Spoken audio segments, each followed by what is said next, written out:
How to go from losing at $2 no limit to winning millions, or at least an awful lot of dollars. Welcome to this video in which I'm going to tell you one of the best stories of modern poker.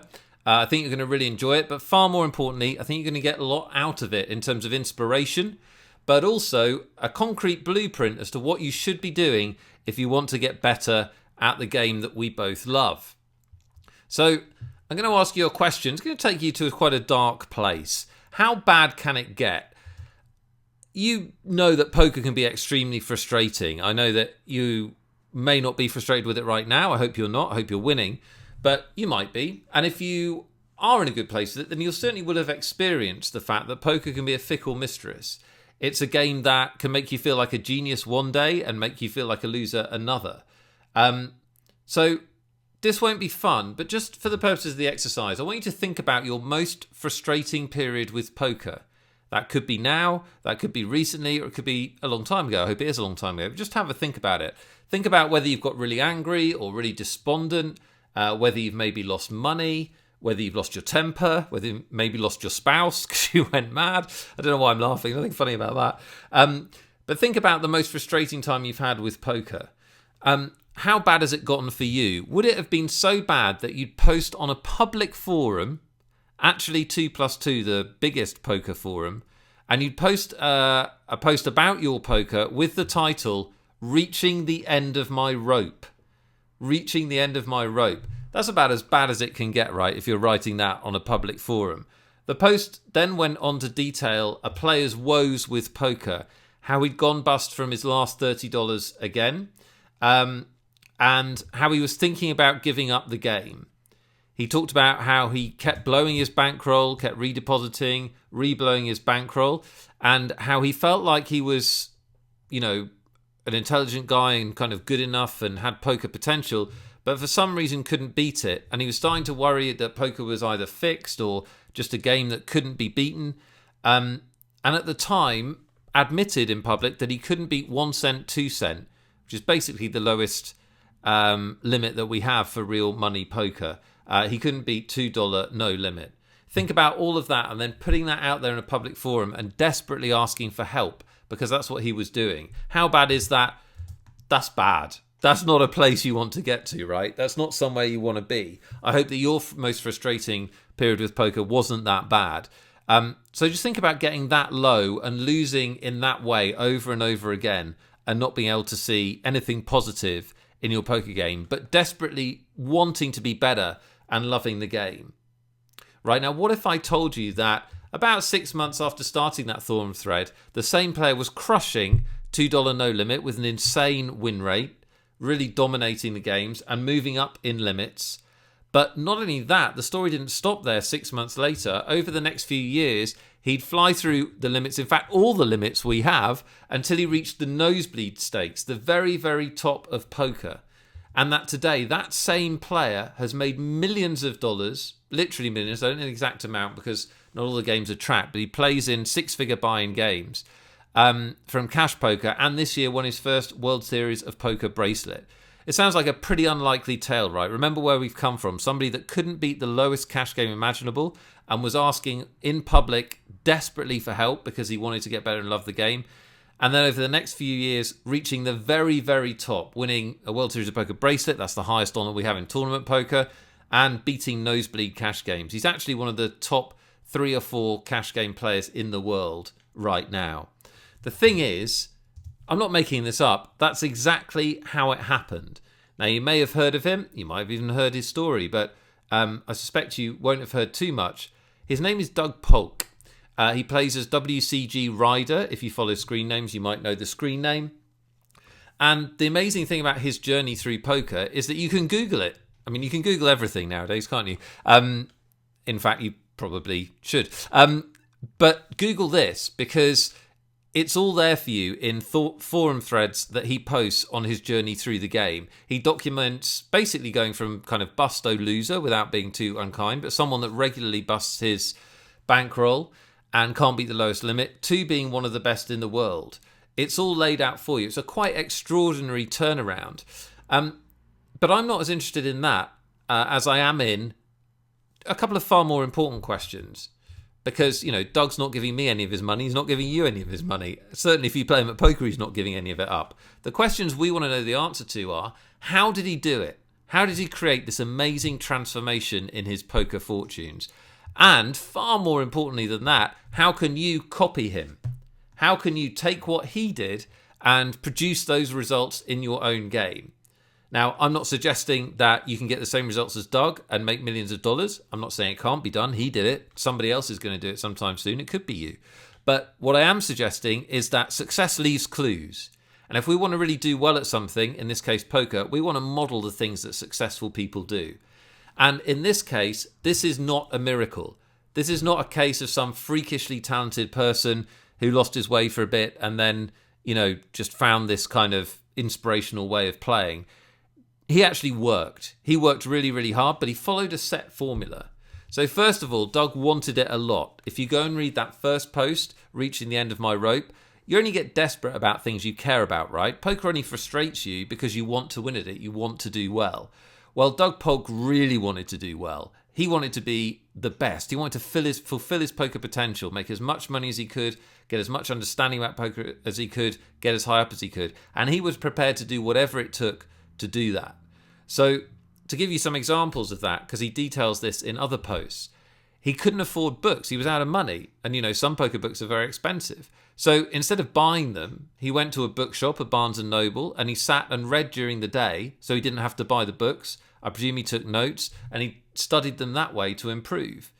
He also then tried to get as much help as he could from every good player he could find online. He bugged them nicely and got them to help him by looking at hands he played and getting advice. He also asked for advice in the threads he posted. He asked for help, and he got it. He got it from good players, and he listened, and he put what those good players told him into his game. Another important thing to realise is that at no point does he have any ego about where he was. He didn't say, think to himself, well, I'm losing, but I'm just getting unlucky, or it's just not my month this month. He was very, very open about his struggles and about how he was failing, about how he needed to improve. So he combined zero ego about where he was with a huge desire to improve and got fantastic results. So his formula, if you want to look at it like that, was really simple. It's actually used by every great player when they're getting better at the game and building their bankroll and moving through the limits, as you want to do. But it's also not used by great players. It's used by every player that moves up and does well. So it's not about talent, right? I know you know that. I know it's about doing the right things, getting the right results. But how can we break that down and actually use that ourselves?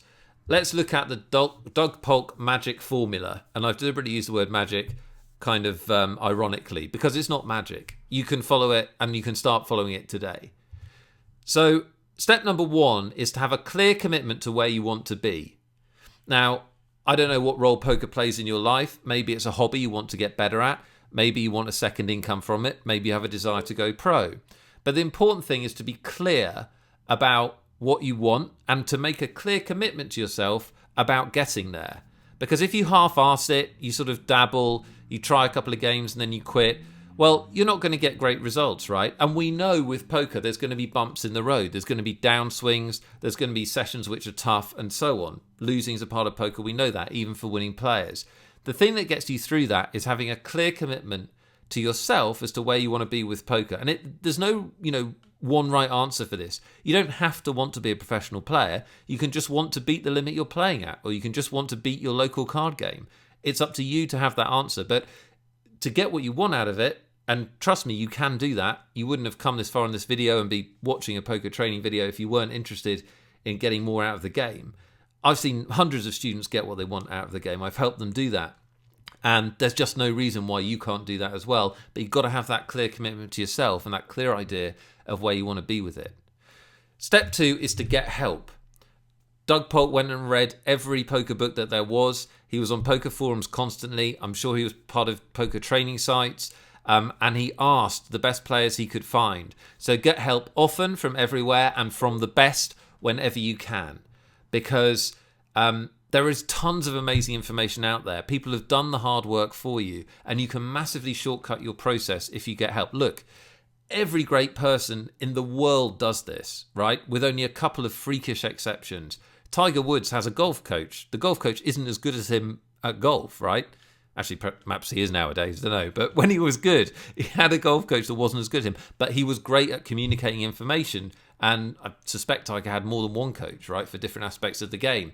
The people that do well get help often from everywhere and from the best. Then you need to study to improve. It's not enough just to buy 15 books and put them on your shelf, or sign up to 4 training sites and let the direct debits go, or, hire a coach and kind of cruise through lessons. You've actually got to put effort in. Now, I know you don't want to spend your time studying, so think of it differently. Think of it as growing your game, developing your game, spending time getting better, and embrace that challenge as something fun, right? If I told you could move up 2 or 3 limits in the game you're playing in the next few months, which I absolutely think that you can do, then that's fun, right? It's fun to get good at something, get better at something that you care about, like poker. It's fun to make money from it. So put your study in and your desire and work to improve your game in those terms. See it as a challenge and see it as something you need to do to get better. Step number 4 is to play focused A-game sessions. What's a focused A-game session? Well, there's a big difference between going to a live casino, having a couple of drinks, talking to the player next to you constantly, flirting with the waitress, ordering dinner halfway through the session, looking at your iPhone and so on. There's a big difference between that and going and thinking about the session before you go, doing a bit of study, reading your notes on the regular players, focusing on the game, playing your absolute best, and then leaving. And the same thing online, of course. There's a big difference between having lots of browser tabs open, looking at Twitter, having the TV on, talking to the other person in the room, whatever, and actually playing in a focused way, playing your absolute best. I think it's better to play 2 hours one night of really, really focused, devoted A-game poker than it is to play 6 hours of distracted poker, because you won't play your best, you won't improve, and you won't grow your game. So you always need to be trying to play your best. And trust me, I know it can be tough to fit in the time to play. So rather than just doing it in a haphazard way, schedule focused time where you can play good poker and you can improve. And then step 5 of the magic formula is analyze what you've actually done. Don't just turn off the computer or leave the live card room and think, well, I won, so that was good, or I lost, so that was bad. Actually go back over the big pots you've played, analyse them, and look for areas to improve. And get more help. Post your hands on forums. Send them to a poker coach. Send them to a poker playing friend. Get some buddies that are better at poker than you and show them what you've done. And make sure you're always analysing what you've actually done, not what you think you've done. Right? It's really easy to be in denial about poker. It just does that to you. Like I said, it's a fickle mistress. And then simply repeat steps 2 till 6 until 1 is achieved. So get help, study to improve, play focus sessions, analyse those sessions, go back to getting help with your analysis and with study. And eventually 1 will just magically happen. You will have ups and downs, but your bankroll will grow. You will move up the limits, your understanding will deepen, providing you're committed to getting what you want out the game. All right, here's the catch. There's always a catch, you know that.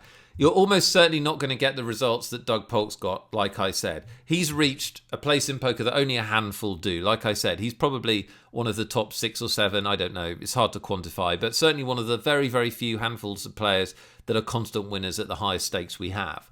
So it's very unlikely that you're going to replicate what he's done. But that doesn't mean that you can't take the exact formula he used to get good. Remember how desperate he was? And remember how far he came, how quickly, once he started implementing that formula, of getting help, of implementing that help, and of playing focused, great sessions. And if you do that, you can make money. You can move up the limits. You can have tons more fun because you're deepening your understanding, you're moving up and you're enjoying it more, and you can fulfill your poker potential. I know if you're watching this video and you're interested in poker training that you feel you're a better poker player than you've shown and you haven't got the results that your potential deserves. But I also know that you can do that. Like I said, I've seen tens, hundreds of students that have gone through my training courses do it. And, there is no reason why it can't be you with the right commitment and the right effort and the right attitude. As long as you get help, study, play focused and analyze. And the bit that I can help you with is the getting help. So if you do want to further your game, then I'd love it if you came over and saw me at transformmypoker.com, or if you join one of my courses that if you're on my email list, which you can join at transformmypoker.com, where you can sign up and get a free series of videos if you haven't done that already. If you're on my email list, I'll give you details of courses as they come up, and I'd love to help you take your game where you want it to go. Having said that, if you don't want to jump into one of my courses, get help from somewhere, right? Join training sites. Most good players are members of several training sites. Buy the books that are out there. Talk to players that are better than you. Have no ego about it, and you can massively shortcut your path to fulfilling your poker potential. Thank you so much for watching this video. If you enjoyed it and you'd like more, then hit the subscribe button here or under the video, and I'll send you these regularly on YouTube. Do leave me a comment underneath the video so you can tell me what you're struggling with and what I can make future videos about to help you out with. And if you're ready to take your game to the next level, then click this link on screen. This is going to take you to my website, transformmypoker.com, where you can sign up for a free series of training videos, much more in depth than the one you've just watched, that can really take your game to the next level and get you the consistent results that you deserve. All right, thanks again for watching. Take care and run good, because that's the hard part.